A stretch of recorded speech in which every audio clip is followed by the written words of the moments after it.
You're listening to the Balanced Educator Podcast, episode number 86. Welcome to the Balanced Educator. We're your hosts, Kaylee and Josiane from EduCalm. Our intention is to equip and empower you to feel more calm, balanced, and joyful in all aspects of your life.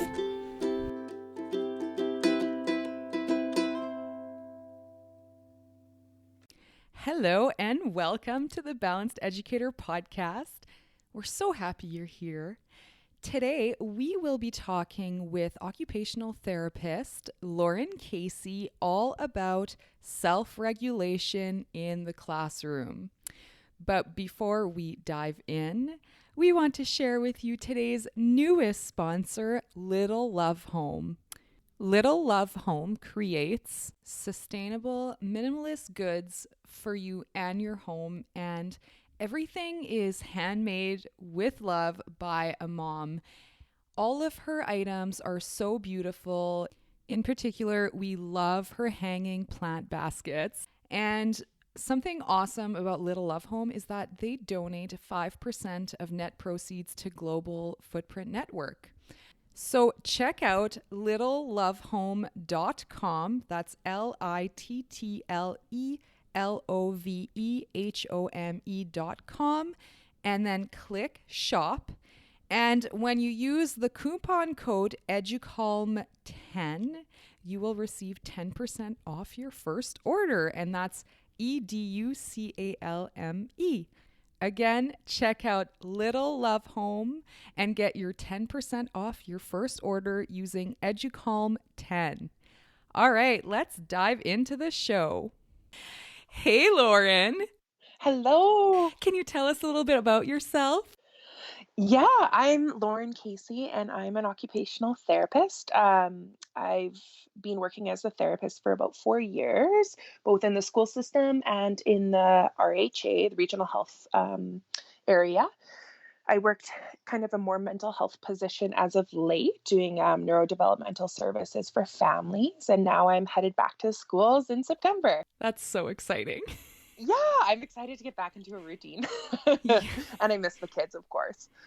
But yeah, so my role in schools, or how I view it, is that I'm really there to support the classroom teacher, the resource teacher, school team, and most importantly, the kiddo to do the things they need and want to do. So being academically engaged and academically successful is kind of what I'm looking for, supporting. So like right before we hit record, we were just talking about how like it's not this thing where it's the teacher against the OT, right? Often like that's how it's perceived when teachers are in the classroom and specialists come in. It's like this like, oh my goodness, they're judging me. And I even remember in my first year as teaching, like having these thoughts. Can you speak to that at all? Oh, for sure. And I actually, to kind of go back a bit, I worked running a classroom with kids who are medically fragile, and I had specialists come in, and that was quite the wake-up call. Ah, interesting. So I've kind of been on both sides of the fence, which is fun. But what I've realized is that as a specialist or as a clinician, I want to come in to help my teacher, however that looks for them and what works best for them, because it is their space. It is their classroom. They're the experts in that child. They know that child way better than I'll ever get to know them, because they just have that much more time with them. And they know academically where they want to grow that child to. My job is just to help the teacher do that. That's how I see it. So what does like your day-to-day look like being an OT in schools? Because I know it's a little chaotic, so tell me about it. It's chaotic. So I would say on average, a lot of clinicians have between 8 to 10 to 12 schools. So you can imagine like no day ever looks the same. So we're supposed to be consultative in our role, meaning we go out and either provide education or I recommendations on how to support the teacher and class and kiddo. So they can be universal recommendations where, we have a bunch of kids who have really challenging behavior. What should we do? How do we support them? Or we have a really high number of kiddos with ASD this year. How can we support those kids? Or it can be very targeted. We have one kiddo who's not managing well in class, is not engaged academically, and is developmentally much, much lower than the rest. So how do we support that kiddo in providing them an individualized education that meets their needs? So most days I get in before kind of class starts, like all teachers. Mm-hmm. I normally prep the materials I need, so assessment materials. If I've promised teachers, a sample of a social story, something really basic, I'll have that ready. And then I'll head out to my schools. Normally I have a list of kiddos that are kind of my top priority. I'll normally go to 2 schools a day. And then at the end of the day, once class is finished, I typically have to do all my charting pieces. So that's when you have to do all your legal documentation and or writing reports. So it's a long day. You're busy. It's a long day. You're a busy lady. Just like teachers. Yeah. Just like teachers though, right? It's like everyone in the education system, right? Like we work Yes. hard. We work really hard. That's why we get summers off. Yeah. Okay, so we talked about supporting students. So, and you talked about like you worked with students with ASD, sorry. Yeah. First of all, can we define that, and how can we support students with ASD? This is something we've been like asked a lot about, and we've never had someone on to talk about this. So I'd love to dive into that. So ASD is autism spectrum disorder, as many teachers know. It often is, the diagnostic criteria is kind of deficits in social communication, often paired with a developmental delay, which sometimes you'll see in class. It's a very big spectrum. So you may see those really high functioning kiddos who have kind of those difficulties with social skills, or you see a kiddo who developmentally is 2, chronologically is about 9, and is learning just how to play and use the toilet. So my role varies quite a bit depending on where the kid's at, because when I look at a kiddo, I kind of look at the developmental milestones, whereas teacher looks at set academic milestones. That's I'm right. trying to figure out, how do I get them to the next step, right? So how do I get them one step closer to being a little more independent in toileting, or a little more independent in getting dressed, so that they can be more included in their day-to-day environment at school? The problem is, if you know one kid with ASD, you know one kid with ASD, because they're so different. Yeah, so true. That's where it's so hard for our teachers, because sometimes it works and then all of a sudden they develop or grow. And the strategies that were working beautifully kind of fall off the radar or stop working. So kids with ASD take a lot of time, a lot of energy, just like all kids do, but it's always worth it. The payoff is great. It's just, you have to be so creative and 2 steps ahead of kids with ASD. It becomes really tricky. Yeah, it's a bit of a trial and error kind of situation, right? Like before I was a teacher, and I've had students with ASD in my classroom, and that's how it felt sometimes, was just trial and error. Like sometimes something would work, so we would stick with it, and then one day it wouldn't work anymore, so then we try something else. But like, how do you go about your process of like making the decisions on how to bring them to the next level?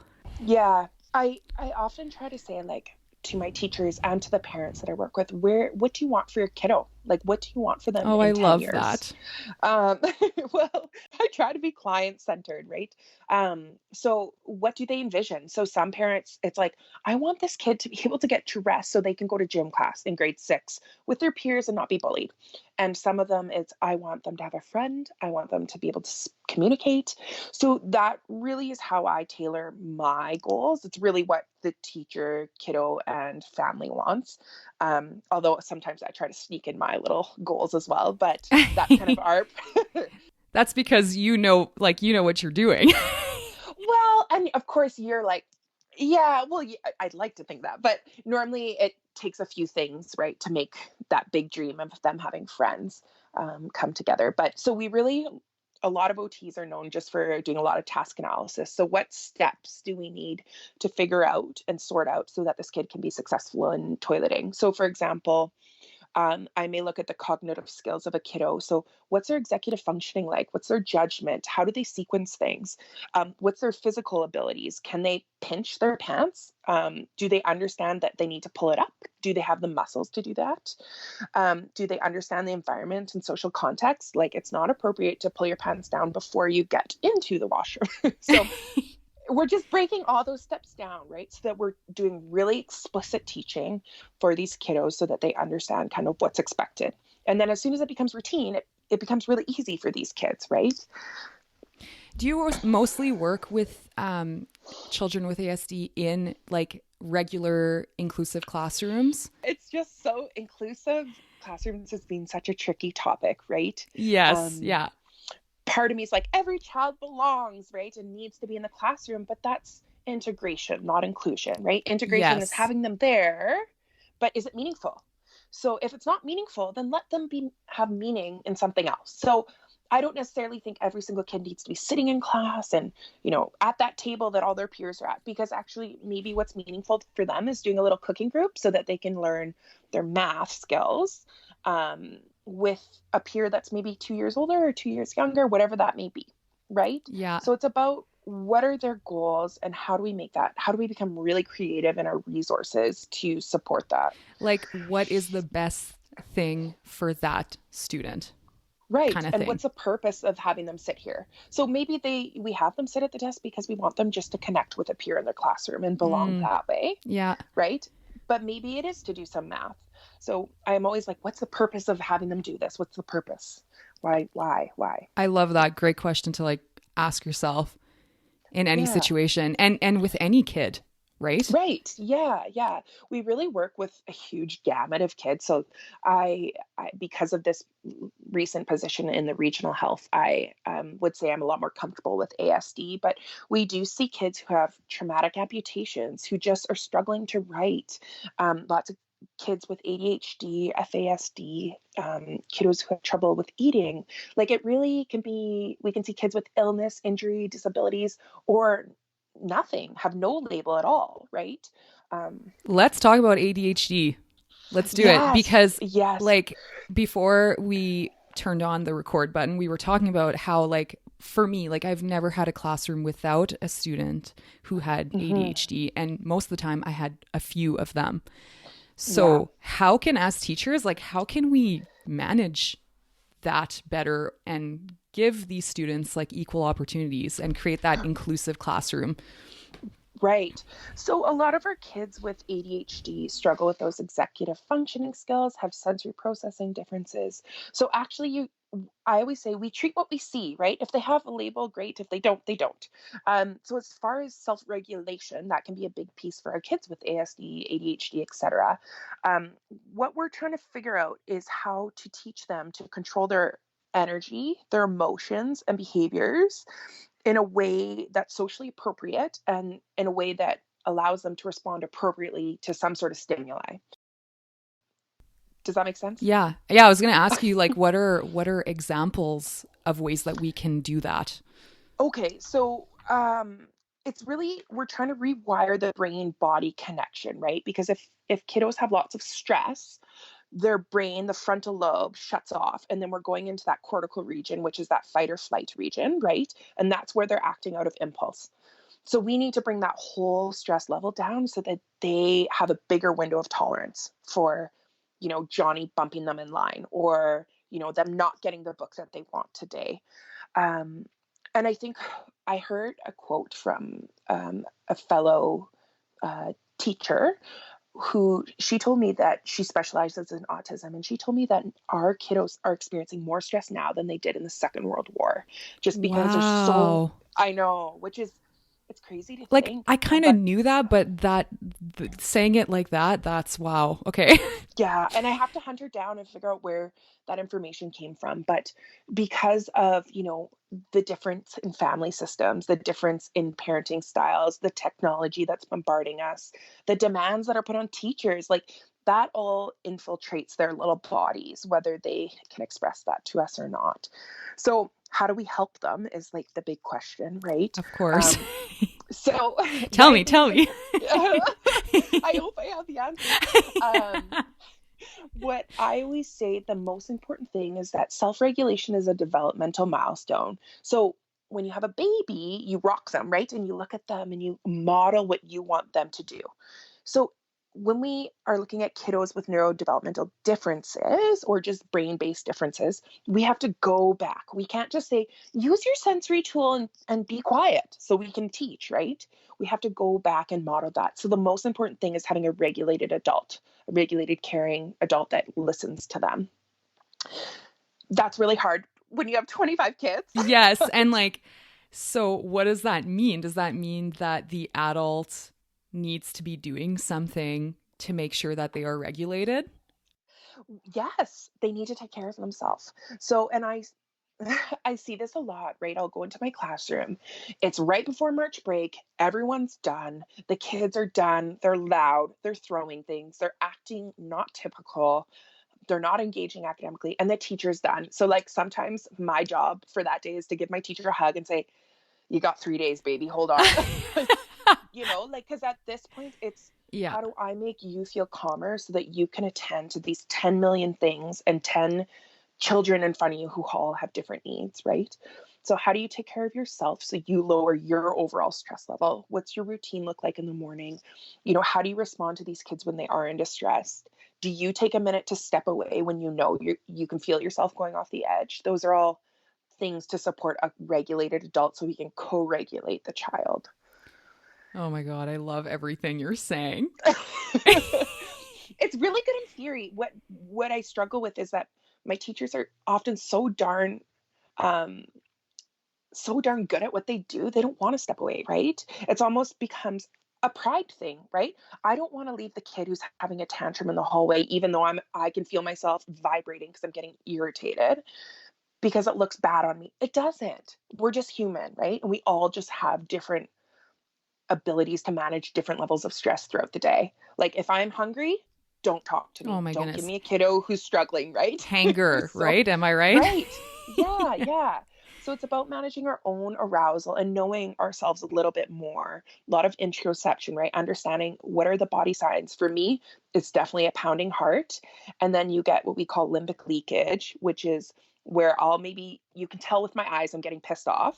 And a Mm-hmm. kiddo with, say, ASD picks up right away on that, right? And then So what does that do to them? right, it dysregulates them, right? And it just becomes this big tornado effect. So one of the most important things is being a regulated adult, so you can co-regulate the child. The second thing that I'm a big fan of is having a couple different versions of the plan for every day. So plan A would be, this kid's having a good day. He's well fed. He's feeling good. He's calm. These are the academic activities that he can do today. If he falls off the edge, that's okay. We just tailor those activities. So we may have 3 different versions of a math activity. And it's not that we can't reuse those things for many weeks or whatever that may be, but it's just have different versions to meet. So it's that it's a fair challenge for that kiddo every day. Because if we're giving them things that are way too hard for them and they haven't eaten breakfast and their stress is already a bit high, that's just going to stress them out more. And that's when we see kiddos who become very school avoidant, right? Because if a stress isn't removed or reduced, that's when stress behavior becomes misbehavior. Okay, yes. Yes. Yeah. So those are very general strategies, but I think what's important is that often our kiddos who are struggling, it's not because no kid comes out of, the womb saying, I want to be the shit disturber or the tricky kid, the attention seeking child, right? We have to be their protective factor. We have to have that compassion for those kids and be Yeah. understanding, I think. Yeah. Okay, Yeah. you used the word self-regulation a lot. It's something we've talked about on the show, obviously, but Yes. let's get into what it means, all of Yeah. that. Yeah, for sure. So, it's really just the ability to control, like I said, your energy and emotions and behaviors in a pro-social way. So I'm not hitting Johnny in the face because I'm upset, in a response to a stimulus. So because he hit me or touched my arm, I'm not going to punch him. So there's a lot of misunderstanding about self-regulation. There's a lot of different components to self-regulation. So a lot of the people I work with equate self-regulation to sensory processing, which it's not. So it's one component of it, but it's not just sensory processing. Yeah. And by sensory processing, you mean like environmental factors? Right. So sensory processing is how kiddos interpret that external stimuli in their world and how their brain understands it, modulates it, and then makes a response to it. So, if you and I pick up a hot cup of tea and spill it on ourselves, we know to kind of put it down, right? That's If right. kiddos have different processing, they may not have that same response. They may just hold it or, let their skin burn. This is where we talk a lot about, kids have that tag that bother them, or they need so much movement to like understand anything or to be able to engage in academics. Yeah, or like the clutter in the classroom is too much, or Right. that noise Yeah. that other kid is doing with his pencil is horrible, or whatever. All of Right. that. Exactly. Exactly. So that's one component. But there's also a physiological component, which is, you know, have I eaten? Have I slept? Um, how strong is that neural pathway from my frontal lobes, where you have your executive functioning, to your cortical area? Because say, for example, if a kiddo's had lots of trauma, that neural pathway fires much more rapidly than a kiddo who hasn't had trauma. So they're going into that fight or flight response so much quicker because they've had kind of that neural pathway be used much more often because they've just lived with higher stress levels. So that's kind of the physical part. It's also like that problem solving, right? So Johnny hits me. What are the options I have, right? To talk to a teacher, to etc. And then there's also the emotional piece. So and and I kind of tie in the social piece as well into this. So um, kids are making fun of me at the lunch table. It's not typical to start crying, right? If you're a 15-year-old boy, for example. So understanding the social norms around me and the appropriate emotional responses to go with that. So there's lots of different components of self-regulation. And I think that's why we struggle to have effective self-regulation, because going back, it is a developmental milestone. So if we're giving them cognitive strategies, but it's not a cognitive deficit, it's a sensory processing deficit or difficulty, we're not going to help them regulate, right? So we have to discover it, is what you're. Yeah. So we have to, what Dr. Stuart Shanker, he's one of, I think, the fathers of self-regulation. What he says is you have to reframe the behavior so you can understand it. So we see a kiddo who keeps punching whoever in class.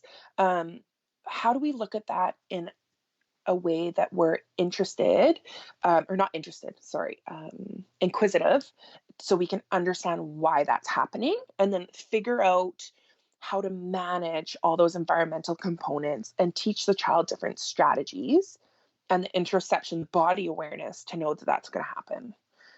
So it all comes down to, because it is hard, right? It is hard when you have a kid who's disrupting every 2 minutes or who is constantly running around the room. It is hard, but we do have to reframe it first to understand it.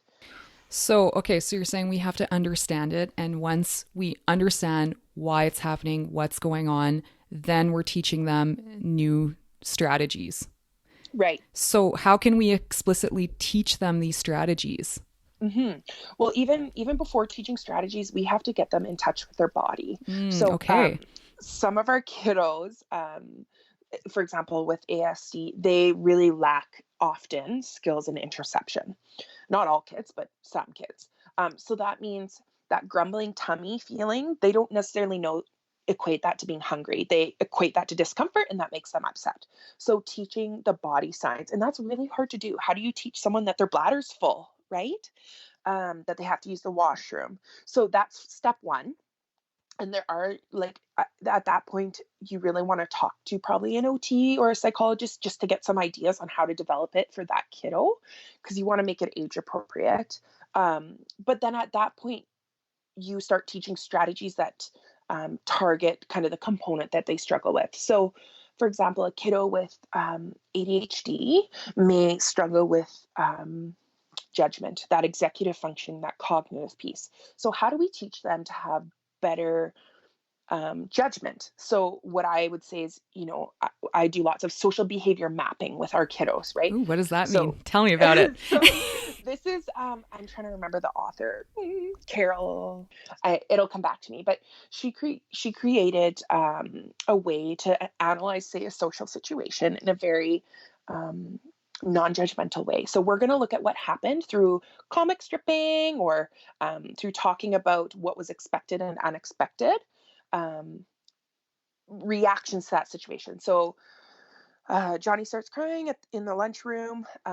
So what would be the expected response? So that's a little unexpected. So an expected response would say, "Guys, stop teasing me." And how would that make others feel? So that would maybe make them feel a little confused, a little taken aback, maybe a little hurt that they hurt someone else. And then in turn, how does that make Johnny feel? So it's trying to give more that explicit teaching around that whole situation and increase the judgment piece. Does that make sense? That makes so much sense. It's it's essentially like taking the time to have a conversation about it. Right. And Because breaking it down. yeah, like I feel like as teachers sometimes we're just so like busy and overwhelmed that we kind of skip over that step, right? Yeah. Well, and you guys are so busy teaching the 25 in front of you. It's hard when you have one who That's needs that right. more explicit teaching. Yeah. But it can make a world of difference. Right. And we can do that as like a primer. So we don't even need to do it when they've done something wrong. We can talk about, okay, you're going out, it's almost recess. What's expected? It's expected to play with our friends, to speak kindly. How will that make our friends feel? That'll make them feel happy. And in turn, I'll feel happy and we'll have a really good situation. But if I go out there and start punching people, it's going to make people feel hurt, in pain, sad. That'll make me feel embarrassed, maybe, and I won't maybe hang out with those friends, right? So it's very explicit, very basic teaching. So that would be what we call social behavior mapping. So that's one strategy to help these kiddos understand and make better judgment in social situations. I love There's that. also there's also comic stripping, and that is just looking at a situation and drawing out through using comic strips or using illustrations for kiddos to understand um, the situation better. So we may talk about how they perceive the situation and how maybe a bystander would perceive it, just to kind of draw that contrast between, to give them more accurate representation of the real situation. I love So that. those would be two strategies that are pretty quick and easy to help kind of a cognitive deficit for self-reg. So the sensory piece kind of falls into the physical. So there's some things we can control, right? Have they eaten their lunch? Have they had enough exercise today? How loud is the environment? And there's some things we can't control, right? How are they sleeping at home? What TV are they watching, etc. That's right. So some of that's part of it too, is that teachers can do everything perfectly and it may just not all come together for that kiddo in that moment, right? And we have to be mindful that it's not yours, like as teachers and therapists, it's not ours to wear, right? We do what we can to help these kiddos in the moment. Every day we do the best we can with what we have, but we are not the only part of their life that needs to work on this communal goal, right? I think that's such an important um, reminder. yeah, because well, I know teachers will come in like, "I've done everything you've said, what's wrong?" And I said, maybe the kid isn't ready for it yet.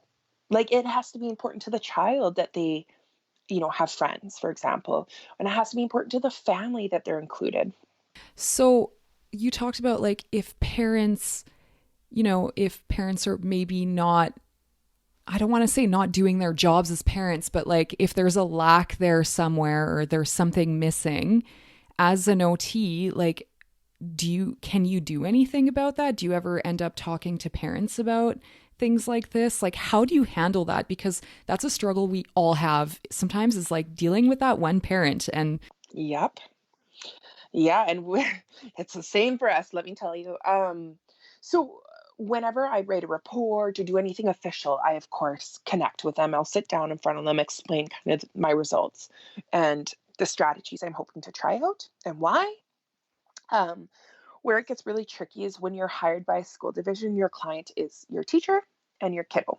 It's not the parents. And that's very, very hard because they're saying, "What the heck? I don't know what's going on with my kiddo. And you guys have them at school and you're doing all these things. and I don't understand why. I don't understand what's going on. What I didn't even know that they had differences in sensory processing, right? So that can be often I find it's a misunderstanding or a lack of communication back and forth. So there's times where I'll sit down with parents and say, hey, let's talk about this and talk about maybe a few things you could try at home, as some ideas, some starting points, but really they need to follow up with an OT. And it really, you don't want to offer support to a parent that you're not actually offering genuine long-term support, right? That's not fair to parents just to give them one or two blips in and out. But at the same time, you want them to kind of understand why we're doing what we're doing at the school. And I try to kind of tie that into their day-to-day life. So at least there's some awareness as to why we're doing what we're doing. They should know that those are their babies, right? So it's really tricky. And we do have those parents that are like, oh, you have it all wrong. You don't understand my child. Like, my child doesn't do that. And I'm always like, okay, yes, maybe at home they don't, but context really changes how kiddos act, right? The relationships they have with people change how they act. The expectations and demands that are put on them, right? It's very different. You can't really compare home and school because they're just very different fish to fry. I like that for an answer. Yeah. Like, yeah. That's Yeah, awesome. and it really is true, right? Like, there's this Dr. Vermeulen out of Eastern Europe, and he looks at context blindness. So he looks at kiddos with ASD and how context blindness is actually the deficit, not all these things that you and I see or hear about in the DSM. So he says, you and I, if we're walking across the street and all of a sudden the light goes red, we know that means, ooh, we better like run across to get to the other side, run back, or do something, right? Where a kid with ASD, their world is so absolute, they would literally stop in the middle of the street, right? That context blindness, they don't understand that certain things mean lots of different things, right? So that's where we get the differences in environments. Oh my goodness. I'm like, I have so many things that So many questions. you're you're teaching me so many things. Oh, good. I hope it helps. Okay, so the social the mapping, what did you call it? The Social behavior mapping. Okay, and then there's the comic strip kind of thing. Yeah, And you then got it. what's next step after that?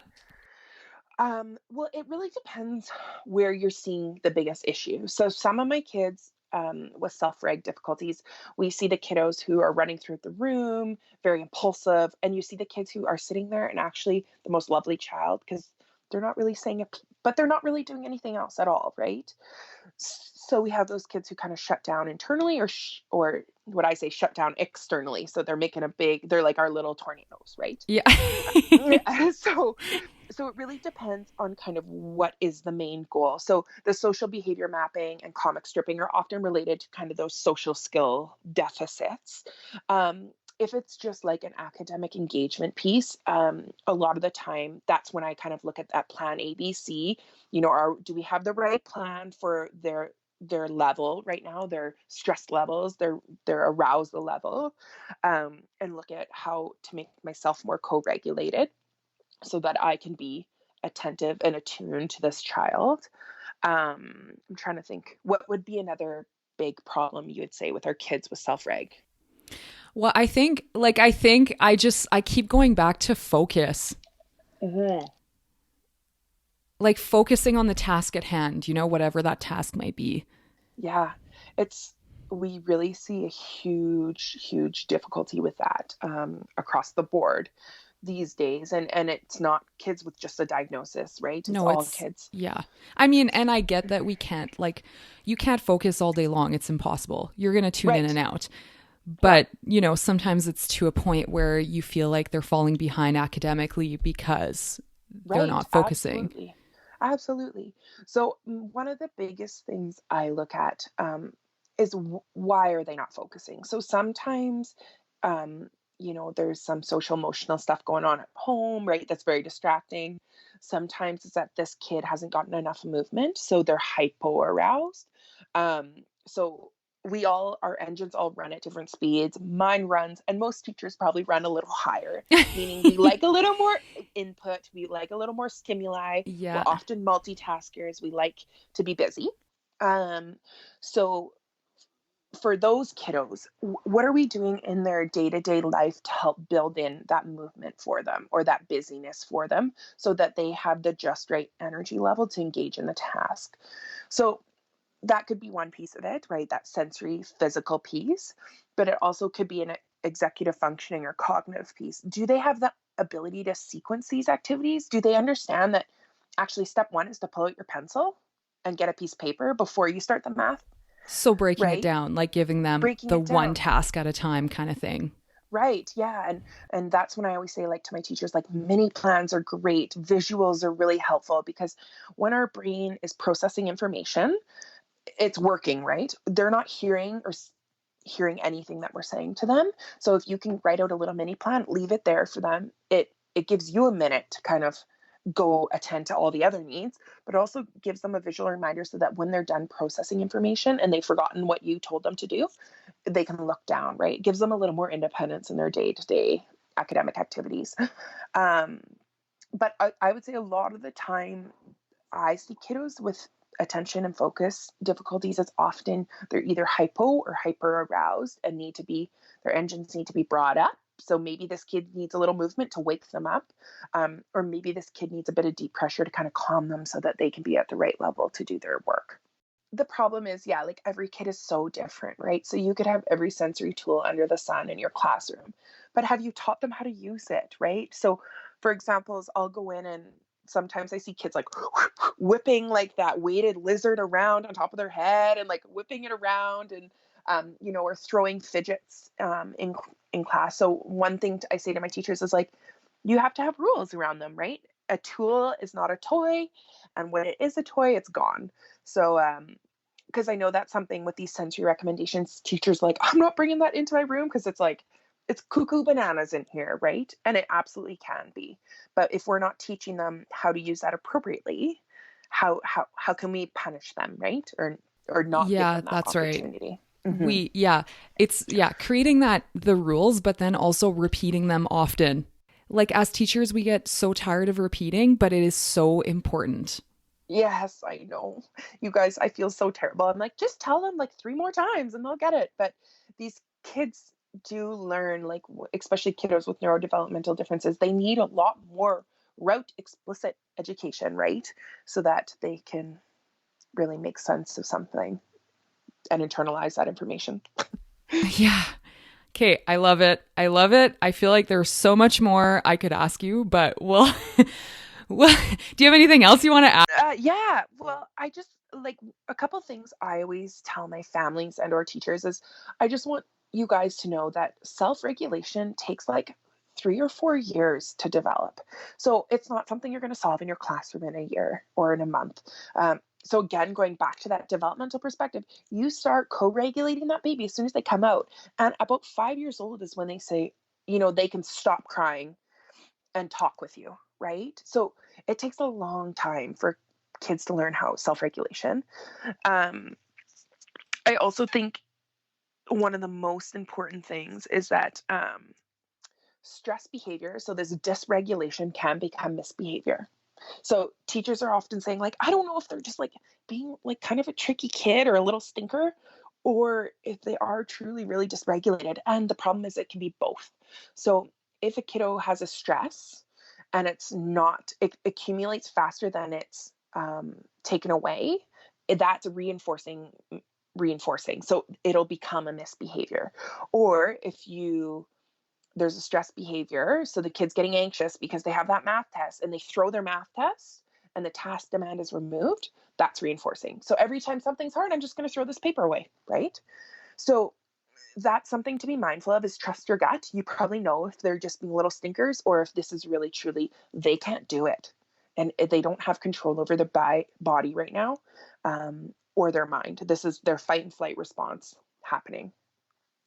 So those are just two things that I like to put out there because a lot of the referrals I get is for challenging behavior, right? Why does this kid keep flipping the desk, right? It doesn't make sense. Or um, we've given him every adaptation in the world and he's still flipping the desk. Well, it may be reinforcing maybe at home, right? And so how do we kind of break that cycle here? I really like how you put in perspective like the whole they're not there developmentally. It's going to take, what did you say, 3 to 4 years? At Like, least, I feel yeah. like that just put things in perspective, because Yeah. sometimes you're like, why don't they get it yet? Why don't they get it yet? Like, I've been working on Yeah. this with them, and you Yeah. become so frustrated. Yep. And like, we have to remember that we have to be patient with them because they're just not there yet. Yeah, and it's a neurophysiological thing. We can't speed it up. Like, it goes at its own level. We do what we can to support that growth and that teaching, but it's their brain. Like, we have to, it's just how it is. So a message to teachers, don't be so hard on yourself when it doesn't Yeah. work out right away. Yeah, exactly. These Right. things take time. Yeah. And therapists, you're not giving bad recommendations necessarily. It's just that this kiddo's brain takes a little longer to develop the skills it needs to carry out self-regulation. And I think like what's important in the end is that we continue to work as a team. Like when we're working with a specialist as a teacher, that we help each other out, we bounce ideas off each other, right? It always works better when you're working as a team. Yeah, exactly. Yeah. Collaborating. Yeah, So- like the worst part is when you're like, okay, I think I understand a little bit of this kid and the problems the teacher's having. And then you give recommendations and the teacher doesn't do them. And you're like, why? Like, these are good, I swear. Yeah, like just try And it. Just try it. Yeah. Be open. And the teacher's like, well, it doesn't work in my classroom because X, Y, and Z. It's like, oh, okay, that's totally fine. There's 10 more things we could try that maybe work for you. So another thing is being really open with your therapist. Like, they're working off the information they have for that one child in, one of the 10 schools they're working in. So don't be afraid to say, that doesn't really make sense to me, or that I don't know if that's going to work in my room, and this is why. Or have questions that doesn't make sense, because that really is where you get that collaboration and problem solving, right? No one person knows better. We all just have our different specialties, and we need to come together, because these kids they're not straightforward. It's not easy. I mean, if there was a magic pill, they'd already have it, right? Like, that's the thing. There's never going to be this perfect formula. So we just have to take our specialty and work together. Exactly. To make it happen. I love this, and I think it's the perfect way to end. I feel like it circled back perfully to the beginning of the episode. Yes, we did. We did. And if anyone wants to get in touch with you, where can they find you? Well, they can always email me for sure. My personal email is Casey, my last name, CASEYL @gmail.com. The only thing I ask is that if there are emails going back and forth, that you take away any identifying factors of the kiddo. So I don't need to know what school you're at or what grade you're teaching or the kid's initials. But if you have general information or questions, I can absolutely shoot you an email back. So that's really nice of you, Lauren. Yeah, of course. I'm so honored that I got to interview you today. Oh, well, I felt so special being asked to come and chat. So thank you very much for the opportunity. Thank you so much. I loved interviewing Lauren so much. I feel like it really helped me to see self-regulation in a new way and just to have a better understanding of what OTs do in schools. So thank you so much to Lauren for coming on. Now, your exit ticket for today, if you would like to implement more self-regulation strategies into your day-to-day, we encourage you to try out Educalm Classroom for free. And you can do so by going to educalm.com/classroom. And Educalm is spelled EDUCALME. And for those who don't know, Educalm Classroom is our online mindfulness program for the classroom. Educalm Classroom is your clear roadmap and simple action plan to prioritize social emotional development so that your students are ready for calm and focused learning. And it is a full year of ready-to-use audio, video, and printable mindfulness lessons for the classroom, and there's no prep required. Definitely the best part. So check it out at educalm.com/classroom and try it for free. Next week, we have invited Brigitte DePape, a grant specialist in the Winnipeg Foundation, who has been working for a nonprofit organization for over 10 years, to teach us how to find and apply for grants to fund school projects and resources. This is going to be a very unique episode. We've never talked about anything like that on the show before, and I think it's going to be so valuable because I know for myself as a teacher, I'm just not sure where to find grants. So Kaylee will be doing this interview and I'm really excited to hear it. So thank you so much for being here. As always, we appreciate you so much and we hope that you have the most amazing week.